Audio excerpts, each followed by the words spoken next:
Hermano, vamos a ubicarnos en Juan capítulo 7, luego pasamos al capítulo 8, pero bueno, vamos a estar en capítulo 7 primero.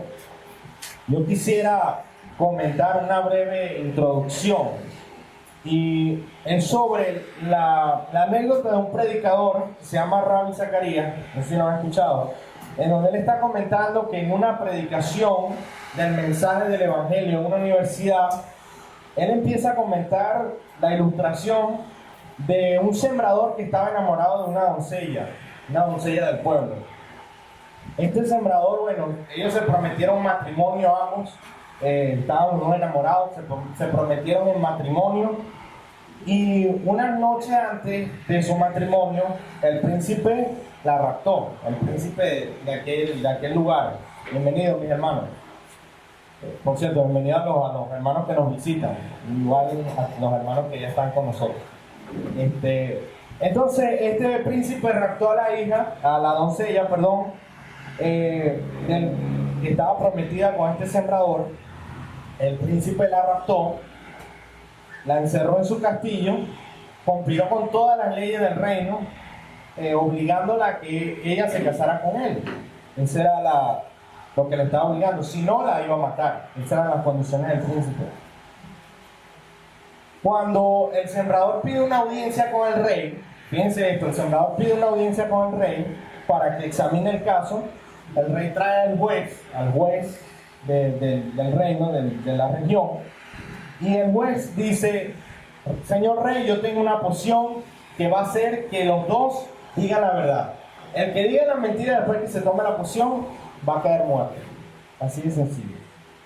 Y le da a beber a estos hombres. Justamente los pone solo para que tengan las últimas palabras con la doncella, pero el truco de todo esto no era una poción mágica ni nada por el estilo. Él en la habitación tenía personas escondidas que escucharon la conversación que tuvo la doncella con el príncipe como con el sembrador. A la final, el juez se dio cuenta de lo que estaba ocurriendo y de las ambiciones del príncipe, que quería caprichosamente quitarle la prometida al sembrador. ¿Qué ocurrió? El juez llama al rey y le dice: señor rey, su hijo, el príncipe, es un mentiroso. Realmente esta mujer ama al sembrador, ellos están prometidos para casarse y él está sembrando toda una discordia. Esta anécdota la está contando el predicador y finalmente dice que el rey dijo: pues, tú estás mintiendo, el sembrador es un mentiroso, la doncella es una mentirosa, el único que está diciendo la verdad es el príncipe. Así que voy a ejecutarlos a todos. Y los ejecutó, los mató. Finalmente el príncipe se salió con la suya, el rey también. En medio de ese diálogo que está predicando, el predicador le pregunta al traductor qué fue lo que faltó allí, qué fue lo que faltó en esa historia. Y el traductor se asombra y le dice: señor Rabbi, lo que faltó en esa historia fue un salvador. Fue un salvador que tomara la causa del necesitado, la miseria de los que estaban siendo injustamente calumniados. Bueno, hermano, nuestra historia no es diferente. Nuestra historia y nuestra miseria, nosotros ameritamos un Salvador incomparable. Amén. Ese es el título de esta enseñanza, hermano. En base a Juan capítulo 7 y capítulo 8, un Salvador incomparable. Amén. El primer punto, lo primero que nosotros vemos en el capítulo 7 es que nuestro Salvador es un Salvador humilde. Nuestro Salvador es un Salvador humilde. Fíjense lo que dice la palabra en Juan capítulo 7, versículo 3. Y le dijeron sus hermanos: sal de aquí, vete a Judea, para que también tus discípulos vean las obras que hace, porque ninguna que procura darse a conocer hace algo en secreto. Si estas cosas haces, manifiéstate al mundo, porque ni aun sus hermanos creían en él. Lo que nos dice aquí en el capítulo 7 es que había una fiesta que estaba cercana a la fiesta de los tabernáculos. los hermanos iban a subir a la fiesta y le hablaron a Jesús para que él fuera también y para que se manifestara. Pero el tono con el que lo hicieron aquí era un tono de burla, era un tono sarcástico. Ellos no le estaban diciendo, de verdad, ven y muéstrate ya. No, no, ellos se estaban burlando del Señor Jesucristo. Y lo primero que nosotros vemos es que este Señor, este Salvador incomparable que Dios nos ha dado, fue rechazado. La palabra nos dice en Juan capítulo 1, versículo 9, aquella luz verdadera que alumbra a todo hombre venía a este mundo. En el mundo estaba y el mundo por él fue hecho, pero el mundo no le conoció. Lo primero que vemos es que el mundo, es decir, los hombres, todos los creados, el mundo no conoció a este Salvador incomparable. Lo que podemos ver acá, hermano, es que la palabra griega que se emplea aquí de mundo, ¿saben cuál es? Cosmos. Esa es la palabra. O sea, que Cristo vino al universo ya creado. Desde la eternidad entra en el universo creado con un plan de redención. Y ese universo creado, ese mundo, esos hombres no le conocen a él.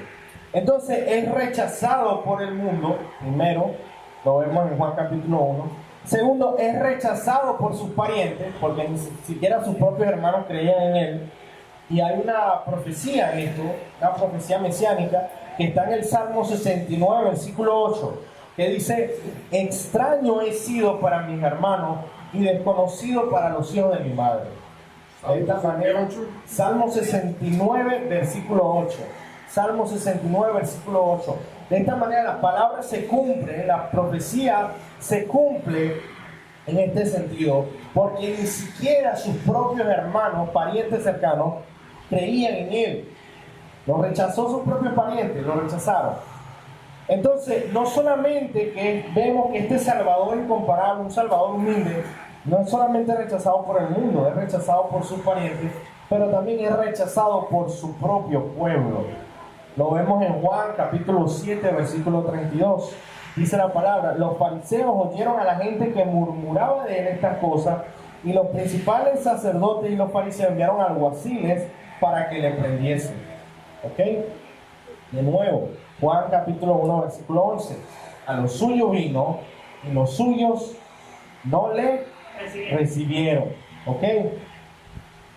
Vemos un Salvador enviado por el Padre, por el Señor, un Salvador incomparable, un Salvador humilde, que a pesar de ser rechazado por el mundo, a pesar de ser rechazado por sus parientes, a pesar de ser rechazado por su propio pueblo, continúa adelante a hacer la voluntad que Dios le había encomendado. Amén. ¿Qué ocurre, hermanos, cuando nosotros leemos el capítulo 7? Los hermanos se van a la fiesta, en los tabernáculos. El Señor Jesucristo dice la palabra que Él se va de una forma como secreta, los que pudieron leer, o una forma discreta, llega a la fiesta y empieza una discusión en medio. ¿Por qué? Porque el Señor va al templo a enseñar. ¿Y qué decía la gente? Primero, la discusión estaba por lo primero, fíjense. ¿Era Jesucristo bueno o era un engañador? Versículo 12 del capítulo 7.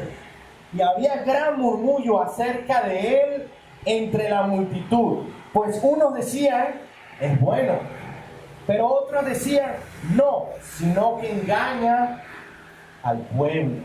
Entonces, la discusión comienza por si era bueno o era engañador, ¿ok? Luego continúa y pasa no solamente el hecho de si es bueno o engañador, sino a la doctrina. Fíjense cómo sube un nivel.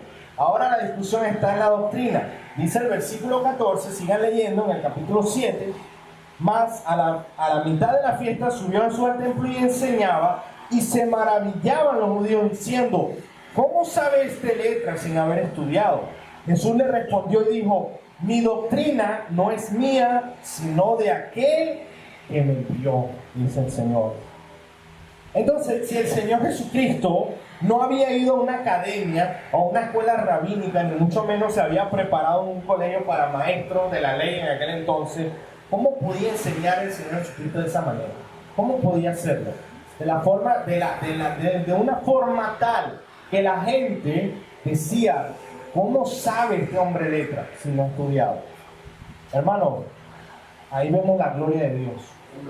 Amén. Vemos la gloria de Dios. Cómo el Señor obra en medio de su Hijo, revelándose en sabiduría y en poder.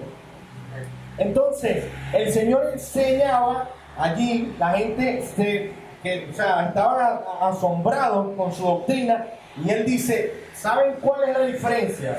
Que mi doctrina no es mía, la doctrina es del que me envió. Amén. Entonces, quizá había muchos maestros de la época, pero hablaban según sus opiniones, según sus conceptos, según sus prejuicios, con su propia ambición personal. Pero el Señor Jesucristo lo hacía de tal manera de cumplir con el Padre, enseñando la doctrina de su Padre, de manera tal que los confrontaba a ellos, los confrontaba, no tenía temor de confrontarlos a ellos en sus pecados. Fíjense lo otro, hermanos, lo otro por lo cual los juzgaban, por la radicalidad de su mensaje. El mensaje de Cristo es radical. Amén. Dice Juan capítulo 7, versículo 37. En el último y gran día de la fiesta, Jesús se puso en pie y alzó la voz diciendo, si alguno tiene sed, venga a mí y beba. ¿Y sabe cuándo Jesús dijo eso? En el último día de la fiesta. ¿Y qué hacían en el último día de la fiesta de los tabernáculos? Tomaban un vaso de oro, lo metían en el agua de manantial de Siloé y luego lo derramaban sobre el altar. Entonces, imagínense ustedes la escena de los sacerdotes haciendo esto por allá, de pronto a un lado, y el Señor Jesucristo por aquí diciendo, yo soy ¿qué? Si alguno tiene sed, venga a mí y beba. Entonces, totalmente en contraposición con lo que estaban haciendo los sacerdotes. De esta manera era de radical el mensaje del Señor. En Juan 7, versículo 19, otra de las cosas que se puso en duda o en la discusión fue la obra. Fueron sus obras, las señales. Fíjense lo que dice el versículo 19. ¿No dio Moisés la ley y ninguno de vosotros cumple la ley? ¿Por qué procuráis matarme? Respondió la multitud y dijo, demonio tienes, ¿quién procura matarte? Jesús respondió y le dijo, una obra hice y todos os maravillaron. Por cierto, Moisés os dio la circuncisión, no porque sea de Moisés, sino de los padres. Y en el día de reposo circuncidáis al hombre. Si recibe el hombre la circuncisión en el día de reposo para que la ley de Moisés no sea quebrantada, os enojáis conmigo porque en el día de reposo sané completamente un hombre. ¿Recuerdan la enseñanza del domingo pasado? ¿Quién era este hombre que había sanado al Señor Jesucristo? El paralítico de Betesda. El paralítico de Betesda. Ese era el hombre que Cristo había sanado. ¿En qué día? Día de reposo. Entonces, la gente estaba murmurando, estaban criticando, estaban cuestionando y jugando porque el Señor Jesucristo hizo esta obra en el día de reposo. Pero ustedes saben qué hace el Señor Jesucristo. Le da la vuelta al asunto, como en todas las ocasiones el Señor hace, de una manera perfecta. Trae por así decirlo, la controversia, la agarra y la vuelve y se las lanza otra vez a ellos. ¿Y saben qué les dice? Que la circuncisión, que ellos practicaban la circuncisión en el día de reposo para que la ley de Moisés no sea quebrantada. ¿Por qué, hermano? Porque la circuncisión, dictaba la ley, debía hacerse al 8º día del nacimiento del niño. Eso es lo que dictaba la ley. Dictaba la ley. Entonces, era evidente que en algún momento iba a tocar el día sábado. ¿Sí o no? En un momento iba a tocar el día sábado. Pero entonces, ¿qué es lo que el Señor Jesucristo decía? Bueno, ustedes me critican a mí porque yo sané a un hombre completo en el día sábado, pero ustedes hacen dos cosas. Ustedes no solamente sanan al niño que circuncidan porque tienen que cicatrizar la herida, ustedes lo mutilan. Entonces ustedes en el día sábado sanaban y mutilaban al cuerpo. Y ustedes me critican a mí porque yo sané a un hombre. ¿Ven cómo el Señor Jesucristo, como dice la palabra, los prendía en su astucia? Los agarraba allí cuando querían buscarle y ponerle trampa. Porque es que el Señor es demasiado sabio, amén. Su sabiduría es infinita. O sea, ellos no saben con quién estaban lidiando ahí. No tenían ni idea. Entonces, no solamente cuestionaron si era bueno o engañador, cuestionaron su doctrina, el mensaje, su obra, las señales que hacía, que por cierto, Juan es el que más habla de señales, en los otros evangelios se habla de milagros, pero Juan es el que más habla de señales, pero también su origen. ¿Qué dice el versículo 27? Dice, pero sabemos de dónde es, mas cuando venga el Cristo nadie sabrá de dónde sea. Jesús entonces, enseñando en el templo, alzó la voz y dijo, a mí me conocéis y sabéis de dónde soy, y no he venido de mí mismo, pero el que me envió es verdadero, a quien vosotros no conocéis. ¿Saben qué estaban diciendo ellos? Nosotros sabemos de dónde es el Señor Jesucristo, decían ellos. Pero el Cristo se supone que nadie va a saber de dónde va a venir. Mentira, mentira. El Antiguo Testamento es muy claro. Es muy claro de dónde iba a venir. ¿De dónde iba a venir el Salvador? De Belén. Entonces, ¿qué estaban haciendo las personas? ¿De verdad estaban jugando? No, estaban hablando por hablar. Entonces, el Señor Jesucristo le dice, ¿saben qué? Esto es una forma irónica. Bueno, sí, ustedes me conocen, sí es verdad, me conocen a mí. Pero el que me envió, a ese ustedes no lo conocen. A ese sí es verdad que no lo conocen. Eso es lo que le dice el Señor Jesucristo. Entonces, de alguna manera, los evangelios nos enseñan, nos muestran, los 3 evangelios sinópticos, sobre el origen del Señor Jesucristo, de Belén y todo esto. Ahora, en el evangelio de Juan se nos muestra que Cristo, el área donde se mueve, en su región, es Galilea. Ok, esa es la región. Pero ¿saben qué? El apóstol Juan, no estaba tan interesado en estar mostrándole, oye, sí, mira, que él viene de Belén, porque no creían. Tenían Mesías al frente de ellos y no creían todavía las palabras que le decían. Estaban ciegos espiritualmente. Amén. Amén. Entonces, lo que podemos ver acá, hermano, en una aplicación con respecto a esta enseñanza de la humildad de nuestro Salvador, dispuesto a cumplir la voluntad que el Padre le había encomendado, es lo siguiente. Primero, que a pesar de ser rechazado por los hombres, hermano, Jesucristo continúa adelante con la obra. ¿Cuántas veces nosotros no vamos a ser rechazados, no solamente por los hombres, sino por el mundo? Debemos continuar, amén. Pero lo que dice la palabra es lo siguiente, que nosotros una vez fuimos parte de ese universo que lo rechazó, ese mundo que lo rechazó. Dice Juan capítulo 1 versículo 12, mas a todos los que le recibieron, a los que creen en su nombre, les dio potestad de ser hechos hijos de Dios, los cuales, esta es la parte importante, no son engendrados de sangre ni de voluntad de carne, ni de voluntad de varón, sino de ¿quién? De Dios. Entonces, dice la palabra, hermanos, que realmente hubo un nacimiento espiritual en nuestra vida para que nosotros pudiésemos entender realmente lo que hizo el Señor Jesucristo. Hermanos, nosotros no llegamos a esa conclusión por nosotros mismos. Dios tuvo que hacer una obra en nuestra vida. Amén. Tuvo que el Señor quitarnos nuestra escama de los ojos, como el apóstol Pablo, y mostrarnos a su Hijo. Dice Juan capítulo 6, 44, ninguno puede venir a mí si el Padre que me envió no le trajere, y yo le resucitaré en el día postrero. Es claro, no llegamos nosotros solos.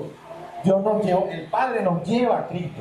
Amén. Amén. Y yo quisiera pedirle a mi hermana Andreina que ella comente un breve testimonio sobre lo que ella experimentó con respecto al nuevo nacimiento.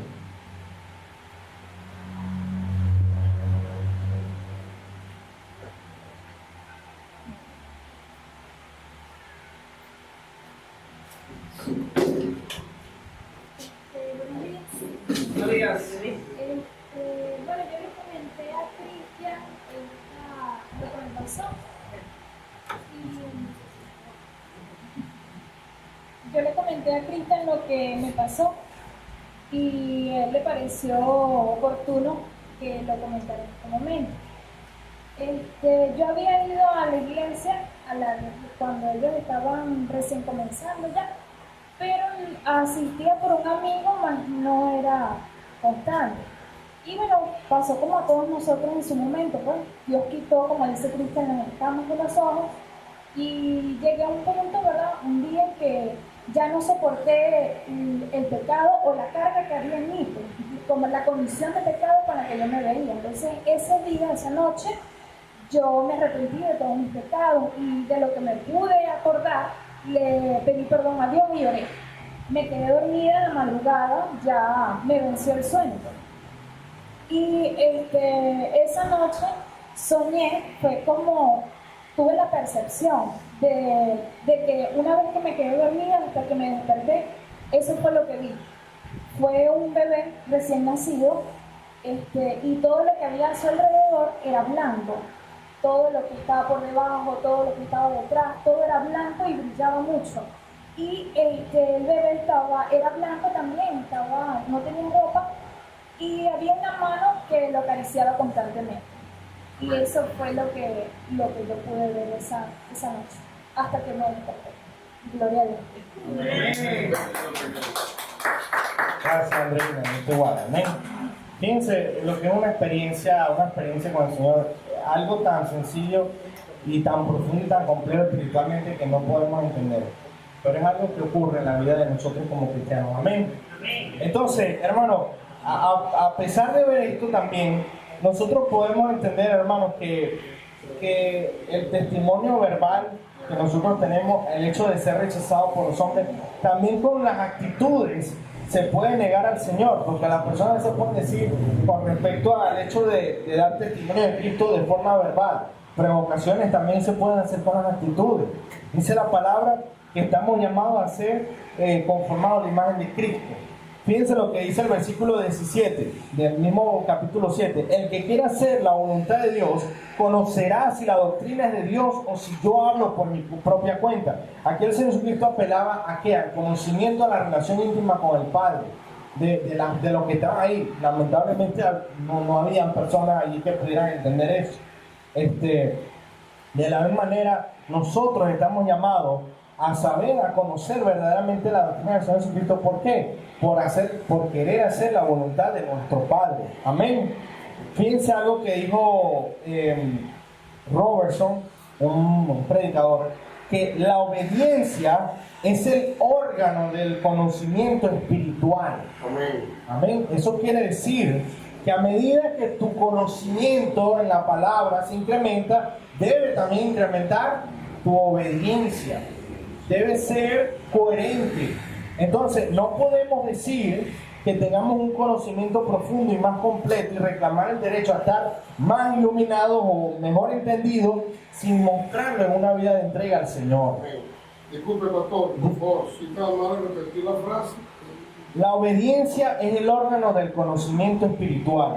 La obediencia es el órgano del conocimiento espiritual. Es el órgano del conocimiento espiritual. Entonces, hay otra palabra en la Escritura que dice que al que mucho se le da, mucho se le demandará, se le es demandado. Entonces, tiene que ver con el conocimiento que nosotros tengamos del Señor. A medida que más conocimiento tengamos, es entonces indispensable que lo mostremos en una vida de entrega al Señor. Amén. Juzgar con justo juicio. Juan 7, versículo 24. El Señor Jesucristo les dice ahora, cuando están ellos juzgándolo, lo que hablamos sobre las obras, sobre su doctrina y todo eso, les dice: no juzguéis según las apariencias, sino juzgad ¿con qué? Con justo juicio. Hermano, no es ajeno que muchas veces nosotros desestimemos a las personas por lo que nuestros ojos ven, nuestros ojos superficiales, nuestros ojos carnales. ¿Ok? Cristo no fue valorado, por lo menos al principio de su ministerio, por sus hermanos. Ya en Hechos se nos muestra que quienes estaban ahí entre los 120 estaban sus hermanos. Pero al principio no lo comprendieron, no lo tomaron en cuenta, no lo valoraron. Y Cristo no fue el único, hermano. La palabra nos enseña que David también fue menospreciado por su propia familia. Cuando Samuel fue a unir a David, ni siquiera lo tomaron en cuenta como uno de los hermanos. Sino que Samuel tuvo que indagar, pero aquí no hay otro muchacho. Ah, bueno, sí, David, el pastor, el pastorcito que está por allá. Hermano, nosotros no sabemos quién es que Dios va a usar o quién Dios está usando y con quién Dios está tratando y está obrando para su gloria. Por lo tanto, no debemos caer en el error de juzgar por lo que nuestros ojos ven. Es decir, ¿quién? Fulano, ese. No, hermano. No se trata de lo que nosotros vemos, se trata de la obra que Dios hace interna en el Espíritu y se trata de a quien Dios elige. Amén. No se trata de lo que nosotros estadísticamente sacamos una cuenta y podemos decir, bueno, puede ser que esto sí, esto no. Entonces, hermano, démosle valor y de verdad estimemos esos consejos, esas opiniones de muchas veces de familiares cristianos que de pronto están en otra congregación, la voz de nuestras esposas, de nuestros esposos. Démosle valor y estima. Podamos ir más allá y comprender un poco, escuchar, indiferentemente de que no sean los más famosos en su iglesia, de que no sean los más ortodoxos o los más preparados académicamente. Todo eso tiene que ver. Pero hermano, tenemos que ser humildes como nuestro Señor Jesucristo. Amén. Entonces, ¿qué nos dice luego la palabra? Que en el versículo 45, que después que el Señor tiene toda esta discusión, los fariseos, dice en el versículo 45, los principales sacerdotes y los fariseos le dijeron a los alguaciles que por qué no habían traído al Señor. Ustedes recuerdan cuando mandaron a llamar al Señor Jesucristo que lo prendieran. ¿Y qué le dijeron los alguaciles? Jamás hombre alguno ha hablado como este hombre. Los alguaciles que mandaron los fariseos, a la final terminaron creyendo el mensaje, creyendo la palabra que Dios hablaba, que el Señor hablaba. ¿Por qué? Porque fueron impactados. Y esto nos enseña, hermano, que nosotros debemos ir a la Escritura, a la palabra, para ser impactados por ella. No vamos a ir a la Escritura para escuchar nuestras propias opiniones. No vamos a ir a la Escritura a buscar apoyo y sustento para nuestras ideas, para nuestra ideología. Vamos a ir a la Escritura con una actitud de discernimiento, de expectación, con una actitud humilde, pidiéndole al Señor que Él nos impacte a través de ella, hermano. Amén. Ese es el primer punto. Es un Salvador humilde, nuestro Salvador incomparable. Pero también el segundo punto es un Salvador misericordioso, hermano. Amén. Nuestro Salvador es un Salvador misericordioso. Vamos a Juan capítulo 8. Ustedes, si leyeron esa parte, yo tengo la obligación, hermenéuticamente hablando, de comentar sobre este verso, en la anécdota de la mujer adúltera, lo que leyeron, sobre el hecho de ser un texto espurio, es decir, un texto que fue insertado luego del siglo V en adelante. En los primeros manuscritos esta anécdota no estaba allí. Sin embargo, no hay necesidad de que no se deba tomar en consideración, porque se cree que fue una historia que de forma oral se transmitió hasta que fue insertada dentro del Evangelio de Juan. Entonces, mi responsabilidad es aclarar eso. Sin embargo, la enseñanza que nosotros tenemos de esta anécdota es que el Señor Jesucristo es un Salvador misericordioso. Amén. El primero, ¿Cuál anécdota es esa? la mujer adúltera, Juan capítulo 8, versículo 3. Dice la palabra que el Señor Jesucristo fue al templo a enseñar, y en el versículo 3 nos dicen que los escribas y los fariseos le trajeron a una mujer sorprendida en adulterio y la pusieron ¿dónde? En medio allí. Hermano, fíjense algo, hay que ser de verdad demasiado cruel, demasiado sádico para tener esta actitud. ¿Saben qué dice uno de los comentaristas? Un comentario de un teólogo. Que en el tema, el hecho de que fuese sorprendida en adulterio, realmente fue preparado de antemano por los escribas y los fariseos. Ellos no eran que andaban por allí viendo, admirando el paisaje y de pronto se encontraron con la escena de la mujer adúltera. No. Ellos ya estaban tramando todo. Ellos tenían el escenario comprado, cuando iban a agarrar a la mujer en el acto, llevarla. Eso estaba preparado de antemano. Deliberadamente, como dice. Deliberadamente, intencionalmente. Entonces, ¿qué ocurre acá? El primer punto es una vergüenza ajena, una pena ajena que podía sentir el Señor Jesucristo cuando traen a esta mujer y la ponen delante no solamente de él, sino de todas las personas que estaban reunidas allí, haciendo un escándalo de su pecado, haciendo un escarnio público. Y la intención que ellos tenían no era verdaderamente juzgar a la mujer por el pecado. La intención que ellos llevaban era ponerle una trampa al Señor Jesucristo a través de ella. O sea, ellas usaron a una pobre mujer en su pecado como carnada para tratar de sorprender al Señor Jesús. ¿Saben por qué? Porque, hermano, si el Señor Jesucristo decía que tenían que apedrearla porque la ley de Moisés lo obligaba, él iba a violentar las leyes romanas, porque la ley romana no permitía que ningún judío diera muerte a ninguna persona y estableciera ningún tipo de ley de ese tipo. Y segundo, iba a violentar la ley de Moisés y decía que no la apedrearan. ¿Por qué? Porque Moisés mandaba la palabra a que hizo que fuese apedreada. Había que apedrearlo a los dos, no solamente la mujer, había la mujer. Había que apedrearlo o no. Esto también es importante aclararlo, hermano. Y ellos llevaron solamente ¿a quién? A la mujer. Entonces, todo estaba planificado. Era una trampa que ellos habían maquinado. Fíjense lo diabólico de hacer toda esta trampa para que el Señor Jesucristo se presentara y tuviera que dar un argumento en favor o en contra y ahí, bueno, poderlo atrapar. Pero ¿qué es lo que hace el Señor Jesucristo? Es increíble, hermano, es increíble. Algunos han comentado que la actitud que el Señor tomó de inclinarse en tierra, de bajar la mirada, era por la vergüenza y la pena ajena que esa mujer debería estar sintiendo.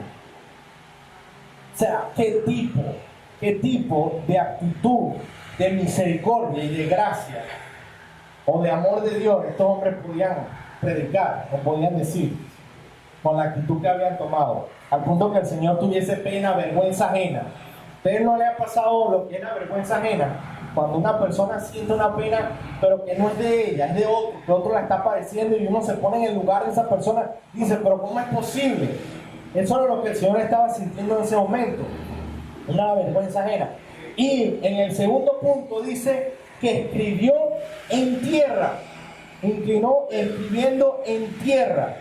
¿Qué dice la palabra? ¿Qué dicen algunas especulaciones en cuanto al tema de lo que escribió, hermano? ¿Qué fue lo que escribió en tierra? Se ha dicho muchas cosas. Sin embargo, yo voy a comentar las que tienen más soporte bíblico. Primero, el Señor Jesucristo escribió en tierra los pecados de cada uno de los hombres que estaban allí acusando a la mujer. Esa es una postulación, una hipótesis. ¿Por qué? Porque la palabra en griego que se usa ahí no es grafein, que viene de grafos, de gráfica, sino catagrafein. Y cata se usa para hacer una acusación contra alguien. Es algo en contra de una persona. Entonces, catagrafein puede ser una declaración o redacción en contra de alguien. Por eso es que se tiene esa postulación. La segunda es que él se inclinó a escribir en tierra con una actitud de irrespeto e indiferencia hacia los fariseos. Es decir, ustedes no tienen respeto, que yo estoy enseñando aquí en el templo, que no tienen vergüenza por la crueldad con que traen. Yo no tengo que mostrar el respeto a ustedes. Y se inclina a escribir a tierra. Esa es otra postulación. Finalmente, hermanos, existe una reflexión teológica con respecto a lo que pasa acá. Eso lo comenta Arthur Pink, que añade que Cristo escribió 2 veces en la tierra, haciendo memoria del dedo de Jehová que escribió en las tablas de las piedras de la ley. Y de esa manera, la primera vez cuando el pueblo idolatró al becerro de oro, ¿se acuerdan? Allá en el Antiguo Testamento, Moisés que rompió las tablas y el Señor volvió a escribir otra vez. De la misma manera, el Señor Jesucristo podía estar dándoles un gesto a ellos de cómo Dios los había perdonado a ellos en una oportunidad, le había dado otra oportunidad, una segunda oportunidad, y que ellos no estaban en ninguna posición mucho mejor para arremeter con la mujer y no perdonarla, y no darle otra oportunidad a ella. Hermano, como cita Barclays de Agustín de Hipona, en ese momento se juntaron en ese lugar una gran miseria y una gran misericordia. La miseria de la mujer en su pecado, en su vergüenza, con la misericordia de nuestro Señor Jesucristo, el Salvador.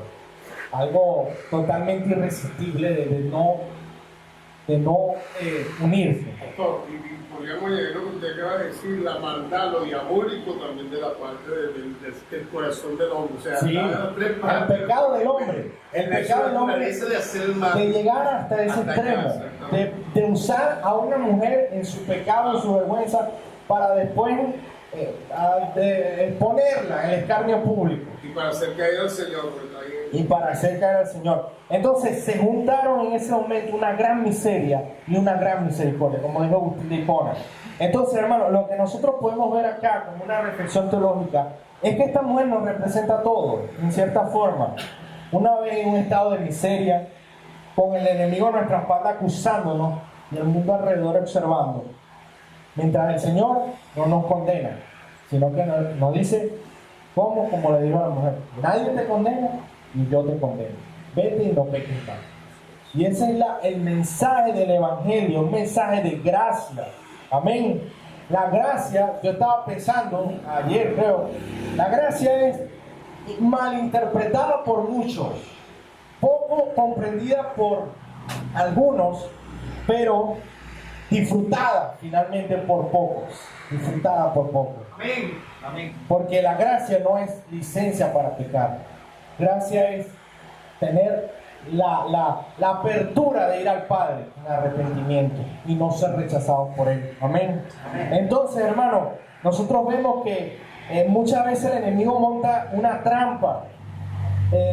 Como dijo un predicador, el enemigo busca hacernos caer en la trampa del pecado para después exponernos delante de todo el mundo. Por eso es que el pecado en un estado secreto, en un estado oculto, en una situación de ese tipo, el enemigo, cuando el escenario está presto, sencillamente lo expone. ¿Saben para qué? Para destruir nuestro testimonio, el testimonio de Cristo, el testimonio de la fe, derribarnos al suelo y que no nos paremos. Esa es toda la trampa del enemigo. Pero nosotros estamos llamados a una vida de arrepentimiento. Y el Señor está allí, presto para recibirnos. Amén. Entonces nuestra vida no debe ser una vida de vergüenza por el pecado. Debe ser una vida marcada por un arrepentimiento genuino, una relación y comunión y confianza con nuestro Padre. Amén. Amén. Finalmente, hermanos, nosotros vemos que no solamente nuestro Señor es un Salvador humilde y un Salvador misericordioso, sino que es un Salvador libertador, un Salvador que nos liberta. Amén. Dice la palabra en Juan 8:36 que ahí el Señor Jesucristo empieza otra vez a tener un diálogo, una discusión con sus discípulos, los fariseos, los escribas. Y en el versículo 24 dice: por eso os dije que moriréis en vuestros pecados, porque si no creéis que yo soy, en vuestros pecados moriréis. Hermano, el hombre que se niega y se revela a creer en Cristo muere en su pecado, mientras que los que se arrepienten no mueren en su pecado, mueren en el Señor. Amén. El cristiano muere en el Señor, no muere en el pecado, hermano. Dice el versículo 30, en el versículo, ahí continuando dice, así que si el Hijo, el 36, ¿correcto? Así que si el Hijo os libertare, seréis verdaderamente libres. Hermano, el hombre solamente puede ser libre de una sola forma. No se trata de libertad económica, no se trata de libertad financiera, no se trata de libertad de vicios y adicciones, aunque en Cristo todo yugo se rompe. La verdadera libertad está que la criatura pueda andar, caminar, vivir en armonía con su Creador, que se rompa el lazo, en las cadenas del pecado que se dieron allá en Génesis, cuando el hombre cayó la primera vez que cometió pecado delante del Señor y se rebeló. ahí comienza la esclavitud de las personas. Una persona puede estar a lo mejor libre de cualquier vicio, no tener ningún tipo de adicción, pero ¿sabe qué? ¿Cuál es el peor problema que tiene esa persona? Un corazón no regenerado. Porque un corazón no regenerado, el ídolo está allí, y el ídolo es yo, es el yo. Amén. Ese es el ídolo, y está atado de pronto no a ningún tipo de adicción, no a ningún tipo de vicio, pero está atado a su propio orgullo, al centro que es él mismo y no es Dios. Amén. Entonces, ¿qué podemos ver? Hermanos, que la palabra no solamente nos habla de que seamos faltos por hacer cosas malas, más cosas malas que cosas buenas, y de pecar contra Dios. Somos faltos por no estar a la altura del Hijo de Dios, por no dar al blanco, como dice la palabra. Entonces, si nadie lo ha cumplido ni lo puede cumplir, hay alguien que lo cumplió, y es el Señor Jesucristo. Amén. En la cruz del Calvario. Y Él vivió la vida que nunca nosotros pudiésemos vivir. Y murió como el más vil pecador. Amén. Y ese es el mensaje del Evangelio. Ese es el mensaje de la gracia. Entonces, hermano, el Señor primero les habla de que en Él hay vida eterna, de que en sus pecados iban a morir, pero que Él era esa vida, el camino a la vida, al Padre. Luego les habla de que Él verdaderamente los puede hacer libres, porque Él no los iba a libertar en el ámbito físico, material. Él los iba a libertar en la parte espiritual, completamente. Y luego los confronta y les dice: ¿saben qué? Ustedes son hijos de vuestro padre el diablo. Tremendo, ¿no? Dice Juan en el capítulo 8, versículo 44, que hubo un momento que le dice: vosotros sois de vuestro padre el diablo, y los deseos de vuestro padre queréis hacer. Él ha sido homicida desde el principio y no ha permanecido en la verdad, porque no hay verdad en él. Cuando habla mentira, de suyo habla, porque es mentiroso y padre de mentira. Amén. El Señor Jesucristo los confronta duramente. ¿Por qué? Porque el Señor le dice a ellos, cuando ellos le dicen al Señor, si leyeron el capítulo, le dice: nosotros no somos hijos nacidos de fornicación, atacándolo a él por el tema de su nacimiento. Ustedes saben que al primer siglo, bueno, los que han detractado el cristianismo han dicho que el Señor Jesucristo había nacido producto del adulterio, de una fornicación entre María y un soldado romano. Eso es lo que dicen los detractores del cristianismo. Sin embargo, eso era parte de lo que brotaba del corazón de ellos. Entonces, el Señor Jesucristo los confronta y le dice: ¿saben qué? Ustedes son hijos de su padre el diablo. Porque ellos decían: no, es que nosotros somos hijos de Abraham. Somos hijos de Abraham, Abraham tenemos por padre. Dice: no, son hijos de vuestro padre el diablo. ¿Por qué? Porque ellos querían matar al Señor Jesucristo en sus corazones. El Señor Jesucristo discierne los pensamientos, las intenciones, y Él sabía que de ahí, dentro de ellos, había un odio tan fuerte como el que tenía Caín de Abel. Así, de agarrarlo y matarlo. Ese era el odio que tenía. ¿De dónde puede venir tan grande y profundo odio en contra del Señor Jesucristo que no sea sembrado por el diablo? ¿De dónde? Ahí hubo gente que escuchó, no le pareció, siguió su camino, pero estos querían matar al Señor. ¿De dónde venía ese odio? Eso es diabólico. Eso venía del diablo. Eso no venía de otro lado. Y el Señor Jesucristo le dice: ¿saben qué? De Abraham, del diablo es que ustedes son hijos. Porque lo que me quieren es matar desde hace mucho tiempo. Es más, ya me mataron en sus corazones. Ya lo que les faltaba era hacer el acto literalmente. Pero en sus maquinaciones ya lo habían hecho. Entonces, lo que nosotros podemos ver es que el Señor Jesucristo los confronta duramente. Les dice: ustedes son hijos de su padre el diablo. Entonces, ¿cuáles son las aplicaciones que podemos ver en esto, hermano? Finalmente, que no había nada peor, nada todavía más grave que el hecho de ser confrontados por la verdad, porque cuando la verdad se manifiesta, la falsedad surge, sale, se confronta y quiere opacar a la verdad.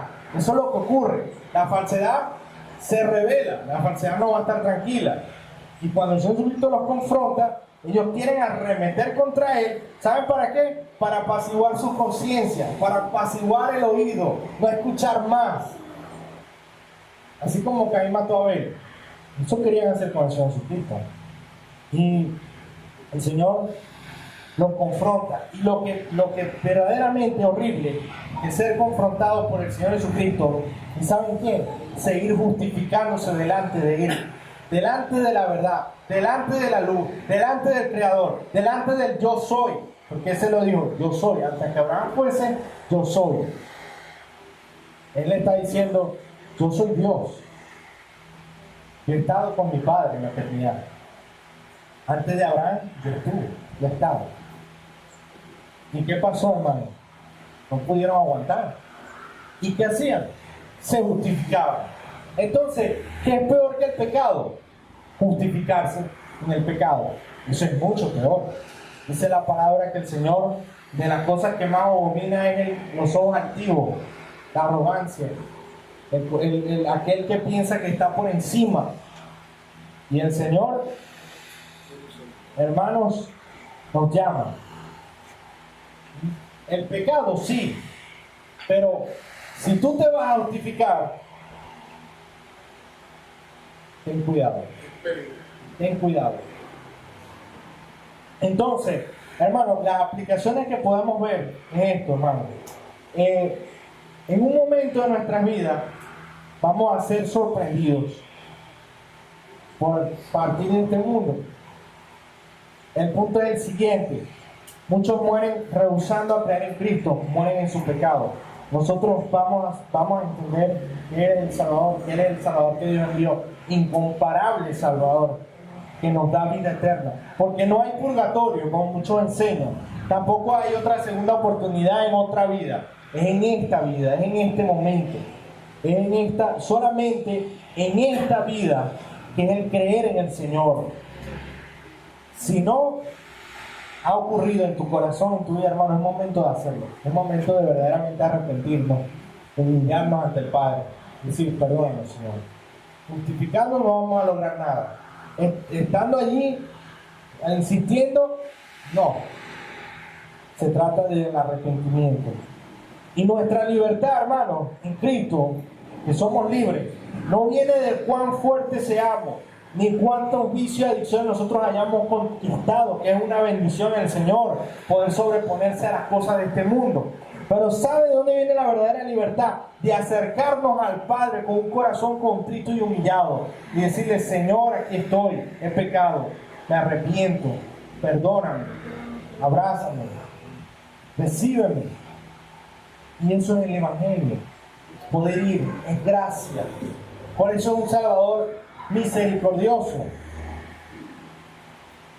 El peor error de estos hombres era seguir todavía justificándose y peleando contra el Señor, haciéndose justos ante Él, sabiendo que Él era santo. Ese es el peor error que podemos cometer. Voy a cerrar, hermano, con una anécdota de Carlos Spurgeon sobre la historia de un duque que fue a un barco, a una embarcación. El duque fue a esa embarcación donde había muchos esclavos, muchas personas que habían sido condenadas a una vida de servicio por crímenes, diversos crímenes. Y ese duque va hasta allá, y cuando él llega, que empieza a hablar con cada uno de los que estaban allí, a uno le pregunta, bueno, ¿qué hiciste tú? Y dice, no, yo fui, señor, a mí me juzgaron mal. El juez estaba comprado, la sentencia fue dictada en contra de mí, los que me injuriaron tenían dinero, tenían capital, y por eso estoy aquí. Otro decía, no, señor, yo no hice nada mal, a mí me culparon, pero la culpa fue de otra persona que andaba conmigo, esa fue la persona que debieron apresar, yo estaba ahí con él, pero yo no hice nada malo, injustamente estoy aquí. Y así sucesivamente con cada uno, y casi que la mayoría todos se justificaban. Hasta que llegó un muchacho joven que estaba por allá en una región pasando un coleto, limpiando. Y le dice, mira, ¿y tú por qué estás aquí? El muchacho le dijo, Señor, yo estoy aquí por mi pecado. Yo estoy aquí por mi culpa. Yo estoy aquí porque yo robé, porque hice esto malo, hice esto lo otro. Y yo merezco estar aquí. Yo estoy pagando mi condena. Pero fue mi pecado, fue mi error. ¿Y sabe qué hizo el duque? Lo agarró por el brazo y dice, ¿qué haces tú, muchacho, ladrón en medio de tantos hombres honestos y justos y piadosos? Vamos a sacarte de aquí. Se lo llevó y lo sacó de allí. Lo sacó, lo liberó. ¿Por qué? Porque vio la intención del corazón, la honestidad. Y eso es lo que el Señor busca. Ofrenda y sacrificio no quiero, obediencia. Y dice la palabra que al corazón contrito y humillado el Señor no desprecia, no lo desecha. Amén. Vamos a orar, hermanos, porque tenemos un Salvador incomparable, que es un Salvador humilde, es un Salvador misericordioso y es un Salvador que nos liberta. Amén. Oremos al Señor. Gracias, Padre, te damos por esta mañana, por esta enseñanza, porque tú de verdad, Señor, eres nuestro Salvador incomparable, Padre. Gracias por tu enseñanza, Señor, porque podemos ver a través de ella que tú no nos condenas, Señor, que tú nos llamas a una vida de comunión contigo, Señor, a una vida de arrepentimiento, Señor. Perdónanos, Señor, límpianos, Señor. Pero aquí estamos, Señor, luchando contra el pecado, Señor, porque queremos agradarte, Señor. Pero sabemos que no es en nuestra fuerza, sino que es en Cristo Jesús, tu Hijo, Señor, a que tú has glorificado en la cruz del Calvario, Padre. Gracias por mis hermanos, gracias por esta enseñanza, Señor, y porque tú eres el que debe ser glorificado, digno por todos los siglos de los siglos, Señor. Gracias, en el nombre de Jesús te amo. Muchas gracias, Señor. Amén y amén.